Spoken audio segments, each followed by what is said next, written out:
J'ai trouvé 8 000 francs auprès d'amis et de connaissances, mais il me faudra encore 12 000 francs pour atteindre la somme dont j'ai besoin. Ce n'est pas une petite somme, 12 000 francs. C'est ce qu'il me manque pour éviter le déshonneur, monsieur. Je vois. En combien de temps pensez-vous me rembourser?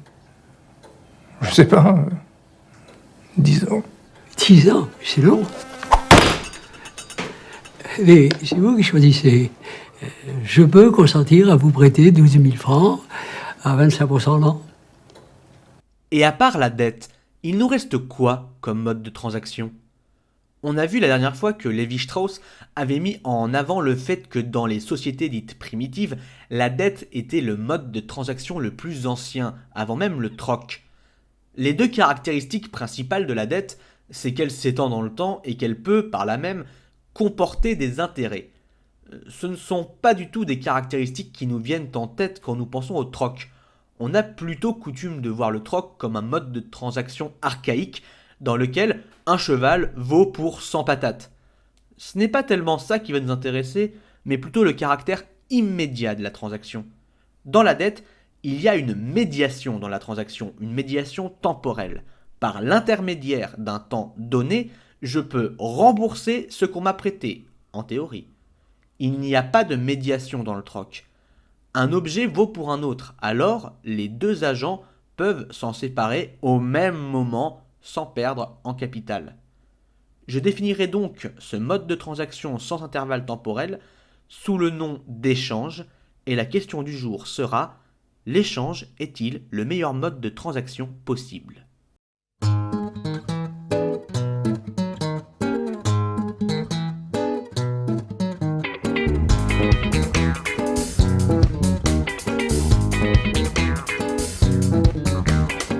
Le simple fait que notre chapitre s'appelle « Les échanges » nous invite à penser que l'échange est le mode de transaction prioritaire dans nos vies. D'ailleurs, quand nous parlons ensemble, quand nous nous envoyons des messages, quand nous vivons n'importe quel moment de communauté, n'importe quel moment social, on parle d'échange. En fait, échange, dans notre esprit, c'est presque synonyme de transaction, voire d'interaction. Et c'est sans doute dû à son caractère immédiat dont nous avons parlé plus tôt. Récapitulons. Nous avons un agent 1 disposant d'un capital auquel on attribue une certaine valeur et un agent 2 disposant d'un capital d'une valeur jugée équivalente. À l'inverse de la dette, où l'agent 2 aurait dû rembourser l'agent 1, ici la transaction se fait d'un coup. L'agent 1 cède son capital à l'agent 2 en échange d'un capital de même valeur cédé au même moment. La notion d'échange équivalent est un pléonasme, car si l'échange n'est pas équivalent, l'un des deux agents y perd au change, justement.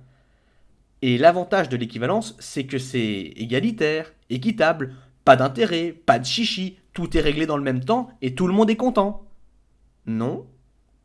L'humanité ne peut rien obtenir sans donner quelque chose en retour. Pour chaque chose reçue, il faut en abandonner une autre de même valeur. En alchimie, c'est la loi fondamentale de l'échange équivalent. À cette époque, nous pensions que c'était la seule et unique vérité au monde. Nous nous trompions, mais il a fallu céder quelque chose pour l'apprendre. En anglais, échange se dit trading, et l'échangeur, c'est le trader. Si ce n'est jamais agréable d'être endetté auprès de quelqu'un ou de quelque chose, le laps de temps qu'autorise la dette fait naître une notion très importante dans les relations humaines, la notion d'attente. Quand quelqu'un a des attentes, ça peut être extrêmement lourd, extrêmement pesant pour nous. D'un autre côté, c'est dans cet écart entre ce qui est et ce qui sera que peut s'établir un lien de confiance. Si je te prête quelque chose, je sais que tu me le rendras, et si tu ne me le rends pas tout de suite, je sais que tu finiras par trouver la solution qui te conviendra, et qui me conviendra. On n'a pas besoin d'avoir autant confiance en l'autre quand on échange, puisqu'on a ce qu'on veut au moment voulu. La condition de l'échange, c'est que les deux parties cèdent leur capital au même moment, sinon pas d'accord possible. En quelque sorte, on peut lier ça à saint Thomas qui ne veut pas croire que Jésus a ressuscité, car il ne croit que ce qu'il voit. Le problème, c'est que quand on voit, quand on a la preuve sous nos yeux, on n'a plus besoin d'y croire. C'est même pour ça qu'on peut parler de confiance aveugle. Donc, l'échangeur ne croit que ce qu'il voit.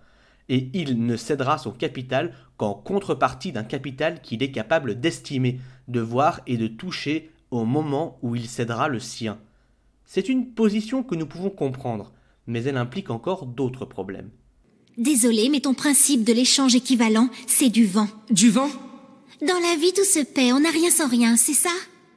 Autrement dit, selon ta logique, pour obtenir quelque chose, il suffit d'en payer le prix. Exactement, et c'est pour ça que tout le monde se donne autant de peine pour y arriver. Mais alors, malgré tous ces efforts, malgré le prix que nous payons tous, pourquoi si peu de gens obtiennent ce qu'ils veulent?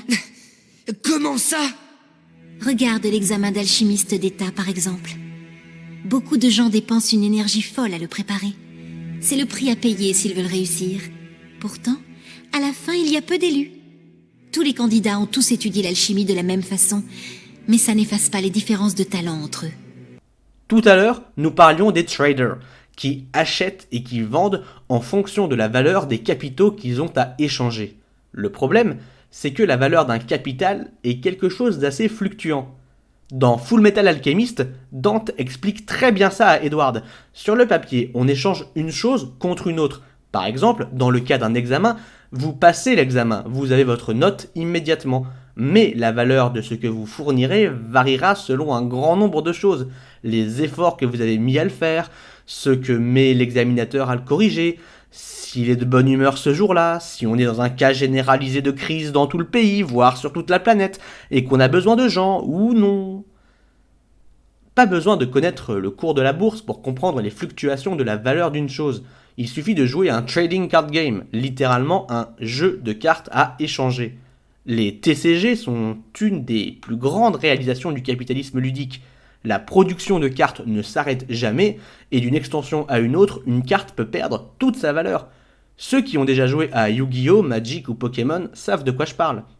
Et c'est pour ça que, bien qu'on puisse croire que l'échange est un mode plus sûr et plus tranquille que la dette, par exemple, la fluctuation de la valeur d'une chose peut le rendre chaotique à partir du moment où on décide d'accumuler du capital. Mais ça, c'est une autre histoire. Après ce cours extrêmement dense, je laisse la parole à Dante pour finir sur une note plus joyeuse.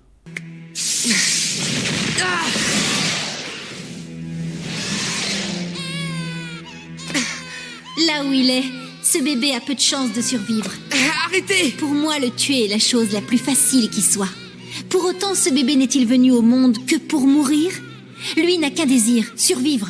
Le prix à payer, c'est la souffrance. Écoute comme il le paie, mais il n'obtiendra que la mort en échange. Ce n'est pas la puissance du désir de survivre qui sauve de la mort. Et des assassins continuent à vivre, des monstres qui font le mal. C'est injuste, non? Quelle que soit la force avec laquelle on veut vivre, on finit toujours par mourir quand vient notre heure. Les riches, les puissants, les gens heureux comme les autres, sans distinction. C'est la cruauté du monde, c'est sa grandeur. Tout ça, c'est de la foutaise! Ainsi on vivait dans la République de Platon, avec la sagesse à la place de l'opinion.